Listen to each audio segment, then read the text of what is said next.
त्यामुळे मला तुम्हाला एक प्रश्न विचारायचा आहे की हा जन्म, हे अस्तित्व, हे स्वातंत्र्य, हा हिंदू धर्म हा कुणामुळे? ते छत्रपती शिवाजी महाराज आणि असंख्य शूरवीर मावळ्यांच्या असीम शौर्याच्या बळामुळे, ज्यांनी अन्यायाला झुंकारून उदस झालेल्या महाराष्ट्राला, माणसाला देवाच्या देवाला उभं करून स्वातंत्र्याचा ज्वालामुखी पेटवला आणि परकीय शत्रूच्या छाताडावर स्वातंत्र्याचा भगवा ध्वज फडकवला. गुलामगिरीची तिच्यावर तळातळा फाडून मायभूमीच्या पारतंत्र्याची गुलामीची जोखड उकरून फेकली आणि ही देवभूमी पुन्हा पावन केली.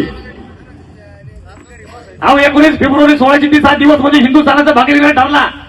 त्या दिवशी तुमचं आमचं अस्तित्व, न्याय, अधिकार, स्वातंत्र्याचं रक्षण करता या पृथ्वीवर प्रकटला होता.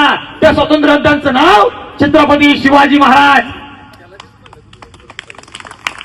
छत्रपती शिवाजी महाराज या महानिवीरांसाठी मी एकच बोलू शकतो की दुष्ट हेतूने गेल्या तर आला हिंदुस्थान, तुम्हाला असे कळेल तुमचे बनेल कब्रस्तान. फक्त शत्रूंची प्रीत गाडण्यासाठी वेळ जमीन आमची, चालवलं पाने आमच्या इतिहासाची, आमच्या इतिहासाची. पराक्रमाची शर्ता, तुल्यनिष्ठा, सर्वोच्च बलिदान, त्याग म्हणजे शिवचरित्र.